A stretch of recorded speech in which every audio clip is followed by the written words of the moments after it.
Our top story, amid farmers' protests, centers SOP. Now the government, the centre, has approved hike in FRP for sugarcane in their cabinet meeting. The sugarcane FRP has been hiked by 25 rupees per quintal and now stands at 340 rupees per quintal. The government nod also for a safety for women scheme. Listen into what Anurag Thakur, the union minister, had to say. 1 अक्टूबर 2024 से लेकर 30 सितंबर 2025 की अवधि में चीनी मिलों द्वारा किसानों को गन्ने का उचित और लाभकारी मूल्य यानी कि एफआरपी निर्धारित किया गया है। जैसा आप जानते हैं, सीएसीपी, कृषि लागत और मूल्य आयोग, ये इनके द्वारा गन्ने की उत्पादन लागत, अन्य बाय प्रोडक्ट्स जैसे कि गुड़, गन्ने की खोई इत्यादि की बिक्री से प्राप्त होने वाली राशि और उसमें प्रॉफिट जोड़ के कितना उसका दाम तय होना चाहिए वो तय करती है। इन सब फैक्टर्स को ध्यान में रखते हैं और वर्ष 2024-25 के लिए 340 रुपए प्रति क्विंटल मूल्य निर्धारित किए जाने का निर्णय किया गया है। Right, I'm joined by my colleague Prashant for more on this. Prashant, this announcement, of course, comes at a time when the government is actually dealing with this farmers' protest and there's been a deadlock for days now. Amidst all this, what does this SOP, what does this SOP mean in terms of government strategy to handle farmers and the protests that we are looking at? Well, this is a very important step as you would know that this FRP has been fixed for the year, the sugar year which starts from 1st of October every year. So this is for the year starting October 1st, 2024 this year. So but this announcement normally comes between June and July, but this time government has announced it way before the sugarcane season starts. So you can understand the importance that the government has given to this issue, and this is the highest ever increase by the government for the sugarcane farmers in the last 15-20 years as I can recall, because over the last 10 to 12 years at the most the increase was 15 rupees per quintal, but this time government has increased the FRP from rupees 315 per quintal to rupees 340. That means an increase of 25 rupees per quintal. And one important thing that Anurag Thakur has said today, that one of the major problems that sugarcane farmers have been facing over the last many years, that their dues which is due for the sugar mills to pay when they pay to the farmers, that gets increased every year. But Anurag Thakur has said that 99.9% of the due sugarcane arrears have been paid to the farmers. So government has really tried to reach out to the farmers, especially the farmers from Western Uttar Pradesh, Maharashtra, Karnataka, and many from many regions. So government has tried to reach out to the farmers. That's right, Prashant. Thank you so much for joining us with that update. Meanwhile, the farmers have put their protest march to Delhi on hold for 2 days. This after they claimed that one of the protesting farmers died at Haryana's Kanori border, where the protesting farmers clashed with police. Haryana police have denied the charge and countered by pointing out that 12 policemen were in fact injured in the attack. Meanwhile, the centre has offered a 5th round of talks with farmers again to discuss the various issues. हमारे धरने में कुछ सरकार द्वारा, एजेंसियों द्वारा शरारती तत्व भी घुसाने की कोशिश की जा रही है, तो सरकार की नीयत सबके सामने है। पीसफुल ढंग से, पुरअमन ढंग से आगे बढ़ने भी वो लोग नहीं देंगे। बैठेंगे क्या है आपका? अभी दिल्ली जाने का कार्यक्रम हमारा है 2 दिन की, कल और परसों। ये जो खनौरी में जो कुछ भी घटा है उसके ऊपर सारी समीक्षा करेंगे। जिस तरह से सरकार हमारे ऊपर बुलेट चला रही है, सभी नेताओं से बात करेंगे। उसके बाद आप देखेंगे परसों शाम को सारी स्थिति स्पष्ट करेंगे, आगे का आंदोलन किस ढंग का होगा। Multiple videos have surfaced on social media which shows that how protesting farmers clashed or the police attacked them, and there we can see in the videos that how they are attacking the tractors and all parked near the Kanori border, which is between Haryana's Jind district and Punjab's Patiala district. As of now, the only confirmation which has come from official sources or the doctors at Rajendra Hospital in Patiala is that he died of a head injury, and that also shows that it was kind of a bullet injury. But until we get the PM report of that particular victim, we can't say that who sort of fired those shots.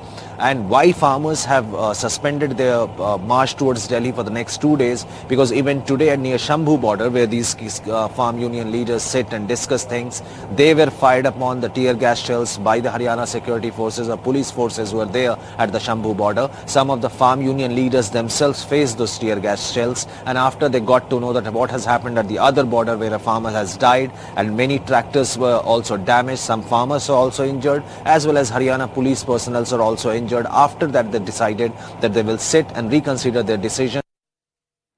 Shifting focus now, in BRS leader K. Kavita, daughter of Telangana's former Chief Minister KCR, has been summoned next week on February 26th by the CBI in connection with the Delhi liquor policy case. This is the second time that the Telangana politician has been summoned by the CBI. She was earlier questioned by the agency in December 2022. So it's not the enforcement directorate, of course, had even last month called for her, called her for questioning, but at that time as well she got some reprieve when the agencies were told that till the 16th of February they cannot summon her, nor will they be able to arrest her. Now, of course, CBI coming in and saying that she must appear before them on the 26th of February. I must point out that she has not been named as an accused in the case as of now, but the political implication is what is maybe more interesting, because before the assembly elections there was this talk that Kavita was being let off light because the BRS and the BJP had an understanding, and now if the central agencies once again summoning Kavita, that would appear, or at least politically the meaning would be read saying that BRS and BJP are not on one side. This of course at a time when a lot of talk here and the BJP leaders vehemently denying that the BRS and the BJP are together. Back to you. Now, it's a big breakthrough for the Rajasthan Special Operations Group probing the paper leaks case. In Rajasthan, exam paper leaks were an issue that rocked the election and somewhere contributed to the Congress's loss in the state. The Special Operations Group now has arrested 4 main accused who were not only involved in leaking an exam for junior engineers, but are probably among the kingpin of the cheating gangs operating in the state. In the past 5 years, there have been 7 high-profile exams where papers have leaked.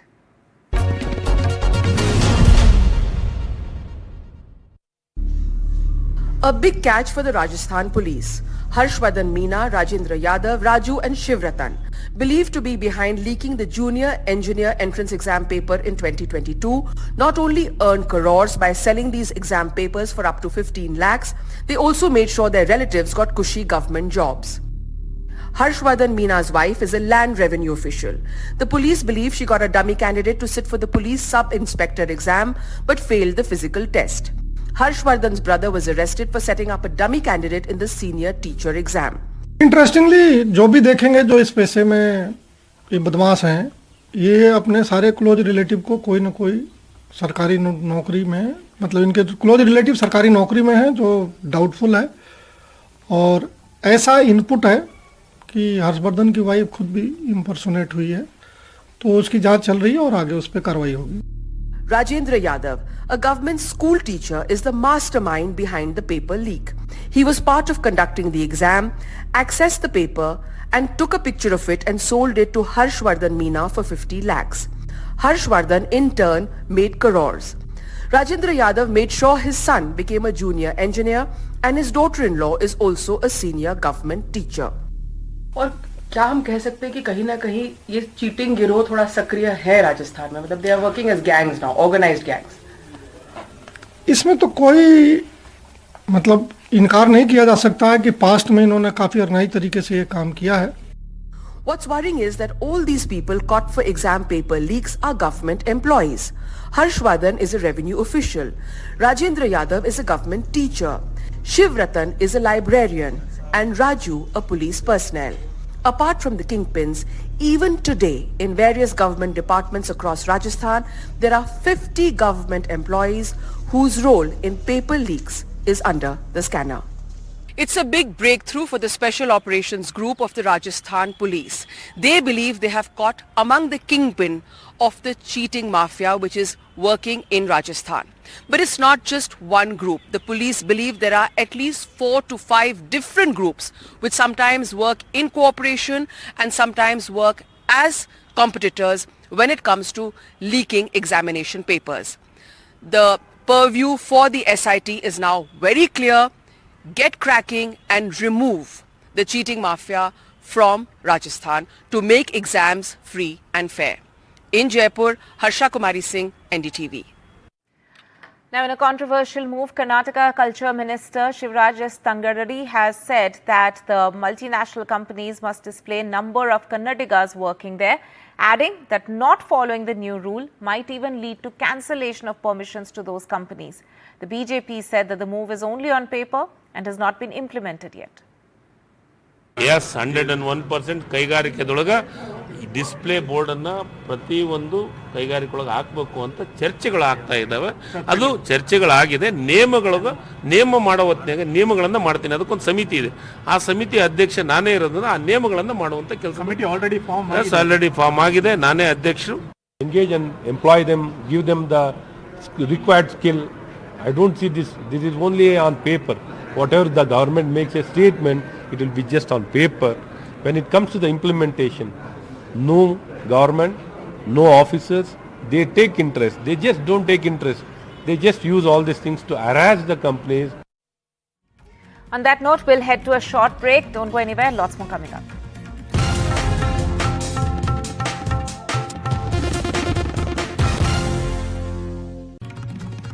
Welcome back. Now, the Pakistan Muslim League Nawaz and the Pakistan People's Party finally reached an agreement to form a new coalition government after days of intense negotiations. Pakistan Muslim League Nawaz President Shehbaz Sharif will be Prime Minister once again. At the same time, PPP co-chairman Asif Zardari, who's aged 68, is slated to become the country's president once again, while Imran's PTI has hit out at the new government. Inshallah Taala, hum milke mukabla karenge. After a political stalemate lasting weeks, Pakistan has a new Prime Minister, with Shehbaz Sharif all set to return to power as Prime Minister and Asif Ali Zardari as President. Islamabad has a new coalition government yet again. After days of frantic negotiations, the Pakistan Muslim League Nawaz and Pakistan People's Party joined hands in the early hours of Wednesday. Pakistan को इस crisis से निकालने के लिए मुआशी जमहूरी हमारे मुआशरे में जो तकसीम फैला हुआ है, अब पाकिस्तान पीपल्स पार्टी और मुस्लिम लीग नवाज हुकूमत बनाने जा रहे हैं। अब उम्मीद है कि इंशाअल्लाह ताला जल्द से जल्द शहबाज शरीफ साहब एक बार फिर मुल्क का वज़ीर आज़म बनेगा। Under the agreement, the PMLN will get the posts of Prime Minister, Punjab Chief Minister and Speaker of National Assembly. The PPP will get the presidency as well as the governor posts in Punjab and Khyber Pakhtunkhwa. The PPP will not be a part of Sharif's cabinet. Reacting to the announcement, Imran Khan's Pakistan Tehreek-e-Insaf has accused the coalition of being mandate thieves. Though PTI-backed independent candidates secured 93 seats, the party was not allowed to contest the polls. Imran Khan, the party chief, is in jail for a decade on charges of corruption. The announcement of the coalition comes days after the former Rawalpindi Commissioner Liaquat Ali Chatta admitted to rigging the elections in favor of the PMLN. On Wednesday, the US State Department called for such interference to be investigated. I saw that report. Any claims of interference or fraud should be fully and transparently investigated, in accordance with Pakistan's own laws and procedures, and that of course includes this claim as well. While Pakistan may soon have a new government, only time will tell if it will bring political and economic stability in the country. Now, legendary radio announcer Amin Sayani, whose iconic Bhaiyo aur Behno was so familiar during the golden age of radio, passed away. He was 91 years old. He achieved fame and popularity across the Indian subcontinent when he presented the Binaka Geetmala of hit songs. In fact, we spoke to actor and voiceover artist Javed Jafri, who shared some special memories of Amin Sayani.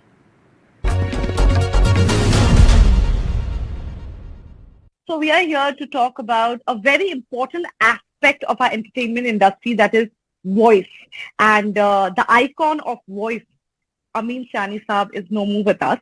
But Javed Jaffrey is here to talk about him, and let's live his memories because they are so wonderful. Sir, can you tell us, if I take you back to the 90s and the 80s, actually, let's go back to the 60s. Tell me, what are your memories of when the radio used to come on and you used to hear that voice? I think my first memory as a child on radio was, I don't know which was first, so it was Bonvita quiz contest and there was Bina Ka Geet Mala. And both of them are very prominently etched in my mind. Bonvita had that music, the signature.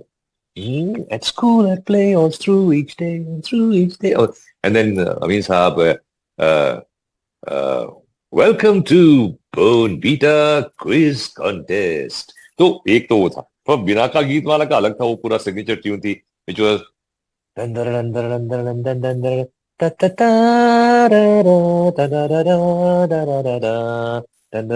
then ये बिना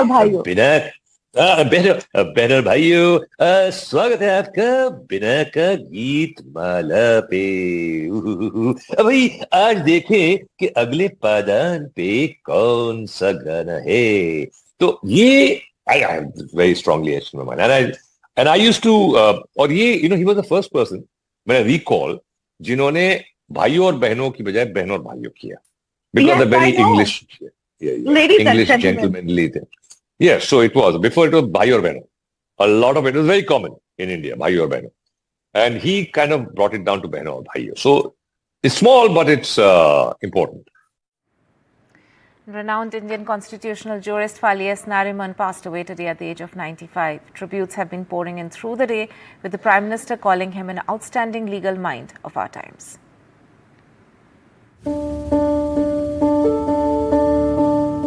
An eminent jurist, a legal luminary, someone who fought for justice for the common man.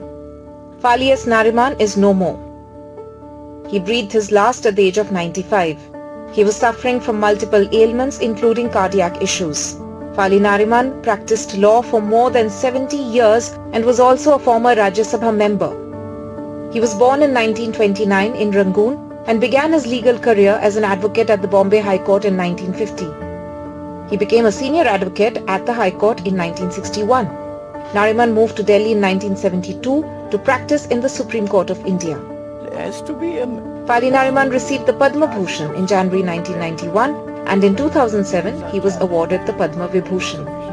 His illustrious career is dotted with many legal milestones. Nariman influenced setting up the collegium system and also criticized the recent Article 370 decision.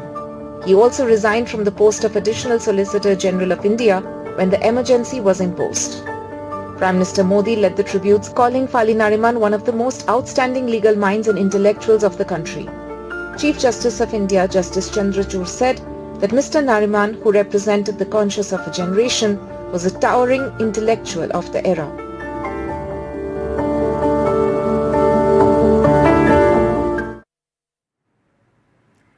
And that's all from me tonight. Keep watching NDTV for more news and updates.